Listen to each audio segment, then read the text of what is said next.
think it's been slowly kind of simmering for weeks now, ever since, of course, she made those comments, the Prime Minister in Japan. Yeah. So certainly now it seems to be coming to a bit more of intensity here. And we're hearing from Japanese public broadcaster NHK is now saying a senior diplomat is visiting China this week in a bid to soothe tensions over the Prime Minister's comments on Taiwan. Let's bring in our China correspondent Minmin to talk us through what's the latest.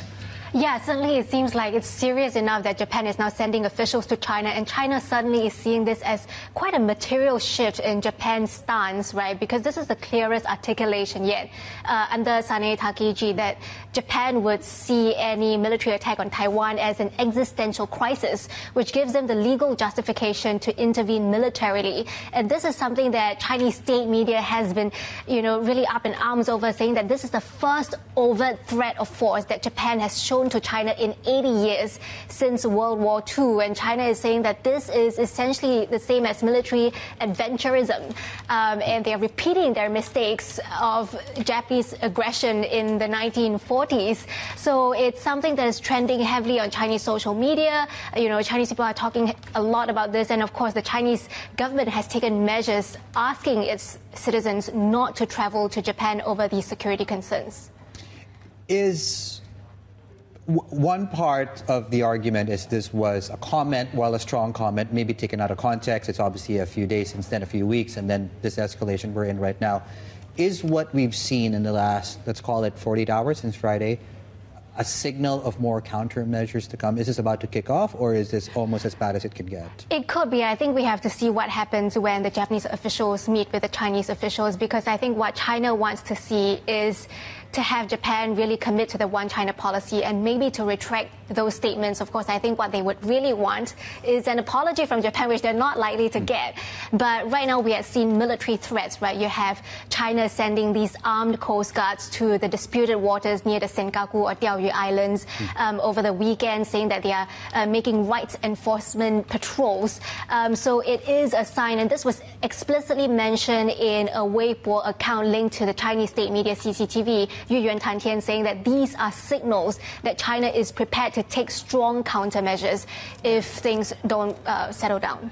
And this kind of back and forth, it comes at the worst time, right? This is coming at a time when we are seeing plenty of Chinese tourists heading to Japan. I mean, you can include Hong Kong as well. And a weak currency. Yeah.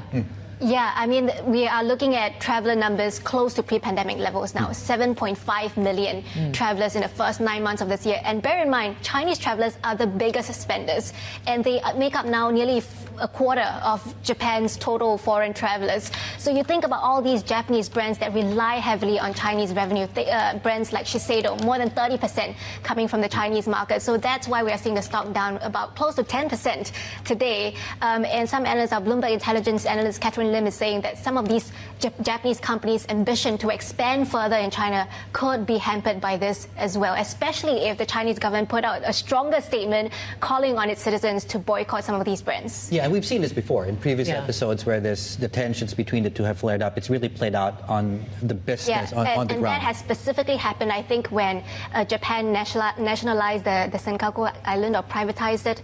I can't remember, but it was a few years, more than a few years ago. Yeah, and the Chinese government explicitly told, I think, the Chinese citizens to boycott some of these Japanese brands. I remember I was still a student in China. I remember mid-2000s where there were flare-ups, there were riots. And there were all these flags that people would hang on their cars or outside their windows. Yes, so there's something in there that if you light the proper fire, that could get out of hand. But yes, that's where we are. All right, Minmin, thank you.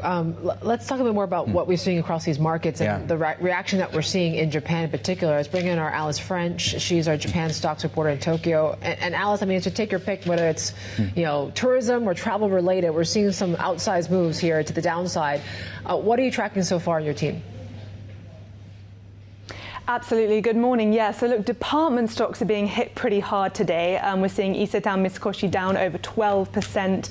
J-Front Retailing also having a bad morning. And this is partly, as Minmin says, we know that Chinese tourists are among the biggest spenders in inbound visitors in Japan. And a lot of them make tax-free purchases at department stores. And so those likely to be hit. Also things like fast retailing that runs Uniqlo down over 6% this morning. We're seeing Pan Pacific as well, which runs Don Quixote, city, which of course is popular with tourists from all over, but does get frequented by Chinese tourists too, really having a big decline this morning. And it seems to be really weighing on both the benchmarks here this morning. Now we know, if we go back to kind of the beginning of this year, sort of January, February time, a lot of analysts were getting really excited about, this kind of record number of tourists that Japan was planning to see in 2025. Chinese visitors obviously making up a big chunk of that. And a lot of stocks had gained a lot on those expectations, not least things like hotel operators, Kyoritsu maintenance, for example, had seen some pretty nice gains and is now down around 9%